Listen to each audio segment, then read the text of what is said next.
물류센터 리츠 대장주 프롤로지스 알아보겠습니다. 물류센터 리츠, 언택트 시대의 리츠에 대안이 될 수 있는가? 언택트 시대에 떠오른 물류 리츠, 요즘 투자자들의 관심이 굉장히 많다 그러죠. 왜 그런가 봤더니 요즘에 이제 전자상거래, 이커머스도 뭐 쿠팡이니 아마존이 이런 그 수요가 많잖아요. 거기에 따라 이제 물류센터 이 역할이 굉장히 중요하다. 근데 공급에 비해서 수요가 지금 급격히 늘어나고 있어서 안정적인 임대료와 더불어 자산가치 상승이 기대가 된다.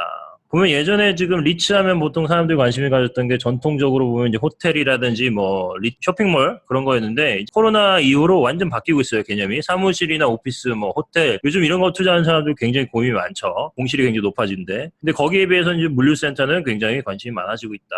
수요가 많다 이거죠. 도대체 물류센터가 뭐냐? 쉽게 얘기하면 예전에 그냥 창고 생각하시면 돼요, 창고. 이때만 해도 과거엔 뭐였냐면 제조업일 때는 그냥 물건을 쌓아두는 역할을 했어요. 쌓아뒀다가 그때 필요하면 자재 같은 거 꺼내는 역할을 했죠. 그러다가 이제 물류센터라는 개념이 들어온 건데 배달이 많아지기 시작한 거죠. 그때 유통시대에는 재고를 줄이고 소비자에게 상품을 공급하는 속도, 스피드가 중요해지고 창고는 물류센터, 디스트리뷰션 센터 역할을 하기로 된 거죠. 그 이후에 이제 아마존의 어떤 물류 혁신이 일어나면서 어떤 일이 발생했냐면 다품종을 소량으로 생산하는 그런 시대가 열린 거죠. 예를 들면 특히 이제 아마존에서 이제 리셀하는 사람도 있잖아요. 그 사람들이 이제 이런 물류센터를 다 설치할 수 없거든요. 주문을 받아서 또 자기는 그 필요한 물건을 또 주문을 하는 그런 역할을 하는데, 이 풀필먼트라는 건 이제 주문 완료라는 개념인데 고객의 전 주문 처리 과정을 대행해주는 서비스다. 상품을 입고하고 보관하고 포장하고 운송, 반품 처리 같은 모든 걸 다 할 수 있다. 근데 이런 걸 해주려면 기존의 어떤 창고나 물류센터 전통 제조업의 그런 개념으로 안 되고 굉장히 자동화돼야 되고 이걸 완전히 보면 이제 최적화해야 되고 속도가 굉장히 빨라진 거거든요. 이런 게 되면서부터 사실은 이제 1일, 2일 배송이 아니라 당일 배송까지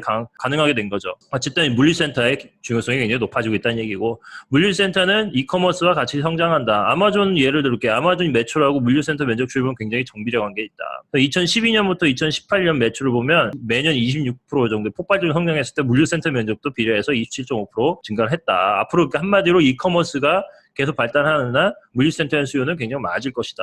그럼 여기 투자를 하고 싶은데 뭘 해야 될지 모르잖아요. 그 상장 주식 중에 대장주는 이제 프롤로지스인데 미국에 상장돼 있거든요. 요거에 대해서 한번 말씀드리겠습니다. 왜 프롤로지스인가? 뭐 일단 대장이에요. 규모면을 봤을 때 글로벌 1위 물류 리츠입니다. 미국, 라틴 아메리카, 유럽, 아시아 골고루 이제 있는데 1,250억 달러의 관리 자산을 갖고 있는데 여기서 어마어마한 임대 수익을 창출하고 있는데, 또 면적면으로 봤을 때 965 밀리언 스퀘어 핏이에요. 이게 MSF가 감이 안 오실 텐데 1 밀리언 스퀘어 핏이 어느 정도 되면 축구장 17개 정도 해당하는 거예요. 그러니까 965 밀리언 스퀘어 핏은 얼마냐면 축구장 16,753개. 어마어마한 규모를 가지고 있는 거죠. 또 장점은 뭐냐면 분산된 그 다루는 상품들이 보면은 소비재부터 음식물, 그리고 뭐 가전제품, 그리고 의료, 뭐 품 여러 가지가 다 들어가 있고요. 그리고 재밌는 건 여기 우리가 알만한 아마존, 뭐 UPS, 페덱스, 월마트 이런 고객군을 갖고 있어요. DHL. 근데 재밌는 건 탑 25 커스터머, 그러니까 가장 매출을 많이 일으키는 25개 그 고객을 다 합쳐도 전체 임대 수익이 20%밖에 안 돼요. 한마디로 굉장히 포트폴리오가 어떤 다루는 상품별 그리고 고객별로 굉장히 다양한 분산돼 있다. 그래서 한쪽에 문제가 생기더라도 큰 비즈니스에 영향을 미치지 않는 굉장히 건강한 매출 구조를 가지고 있다. 또 재밌는 건데 이건 프로로지스의 가장 큰 장점이지 않을까 싶어요. 고속도로 항구 공항 근처에 전략적인 자산을 배치하고 있어요. 물류센터 핵심은 스피드잖아요. 그렇기 때문에 교통이 잘 발달된 지역이 있어야 돼요. 여기서 보면 그 도심지에서 떨어진 거리별로 봤을 때 임대 수익에 대한 프리미엄이 어느 정도 되는 걸 보면 당연히 뭐 직관적으로 아시겠지만 가까울수록 임대 수익을 더 받을 수 있는 거고, 멀어질수록 이제 그 임대 수익 프리미엄이 적어지는 건데, 플로지스를 보면 여기 보면 짙은 색이 있죠. 여기가 이제 한마디로 그 소비자들이 많이 이제 도심의 중심지인데 여기 근처에 상당히 지금 물류센터를 많이 가지고 있어요. 한마디로 여기에는 이제 땅값도 비싸고 수요는 많은데 여기 공급은 늘어나는 게 굉장히 제한적이잖아요. 그렇기 때문에 임대 수익을 높일 수 있는 여력이 굉장히 많다. 이게 굉장히 큰 장점이죠. 또 하나는 우수한 재무주 구조를 가지고 있습니다. 아까 말씀드린 신용등급이 굉장히 드물게 무디스하고 S&P에서 A 등급을 받고 있고요. 재무 상태가 굉장히 양호한 거죠. 그 전체 시가총액 대비 가지고 있는 부채 비중이 18.3%밖에 안 돼요. 유동성은 지금 48억 달러 지금 현금을 쌓아두고 있습니다. 요즘 코로나 때문에 지금 매출도 안 되고 있는 회사들이 많은데 얘는 지금 48억 달러 갖고 있으니까 얼마든지 좋은 자산이라면 M&A 할 수 있는 거죠. 그래서 부채 비율 낮고 유동성 좋고 그리고 단기에 갚아야 되는 어떤 채무의 부담이 굉장히 적다. 또 하나는 연평균 10.5에서 11.5의 토탈 리턴을 기대할 수 있습니다. 토탈 리턴은 이제 자본 이득하고 이제 배당을 합친 건데 3.5에서 4.5는 예를 들면 이제 임대 수익을 이제 높일 수 있다는 거예요. 물론 그 물류센터가 기본적으로 장기 공급 계약이긴 해요. 한번 이제 임차인이 들어오면 보통 뭐 7년 정도 계약을 하는데 중간에 그래도 테넌트가 바뀌면서 뭐 어떤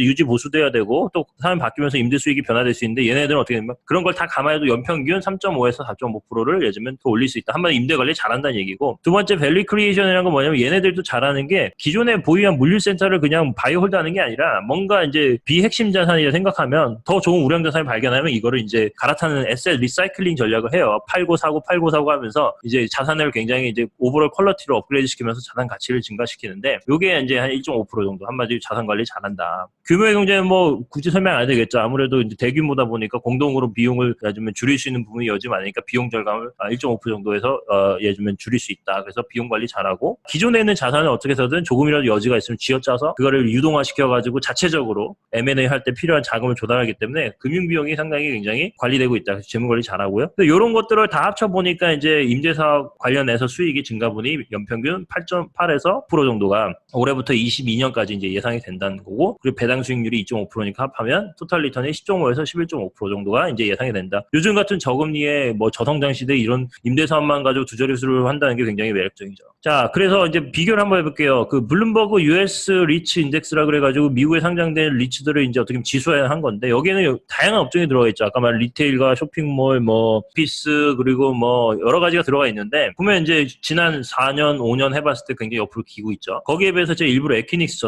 넣었는데 저번에 분석했던 데이터 센터 뉴 이코노미 관련된 큰 두 섹터이기 때문에 앞으로 리츠는 기존에 전통적으로 발달했던 호텔이라든지 리테일은 지고 이 데이터 센터와 물류가 굉장히 이제 앞으로 각광을 받는다는 걸 보여드리기 위해서 이거 만든 거예요. 메가 트렌드라는 거죠. 재밌는 거는 이제 에키닉스하고 그 플로주리스하고 전체적 우상향이긴 한데 에키닉스가 아무래도 성장성이 더 높다 보니까 주가 흐름은 더 견조하게 보이고 또 가파른 상승을 보여주고 있는데 재밌는 건 얘네가 수렴할 때가 있고 에키닉스가 또 언더퍼폼할 때도 있고 아웃퍼폼할 때가 있거든요. 제가 이제 생각하는 전략은 이거를 그냥 5대5로 바이홀드하는 것도 괜찮지만 이런 식으로 예를 들면 에키닉스가 언더퍼폼할 때는 에키닉스 비중을 좀 늘려다가 에키닉스가 예를 들면은 그 아웃퍼폼하면 다시 프롤로지스 비중을 늘렸다가 이런 식으로 리밸런싱하는 전략도 괜찮겠다. 어찌됐건 간에 이 두 가지 섹터가 굉장히 가파른 성장을 보여주고 있다. 리치를 한다 그러면 이 두 개에 집중할 필요가 있지 않을까. 자, 정리해 보겠습니다. 물류센터 리츠 언택트 시대의 리츠 대안이 될 수 있는가? 될 수 있습니다. 2번 글로벌 물류 리츠 대장주 프롤로지스 눈여겨보자. 3번 데이터 센터 에키닉스와 같이 분산 투자도 굉장히 고려해 볼 만합니다. 다음 판단은 각자 알아서 하시고 절대 추천 아닙니다. 오늘 내용이 마음에 드셨으면 구독과 좋아요 알림 설정 누르고 다음에 더 좋은 내용으로 찾아뵙도록 하겠습니다. 감사합니다.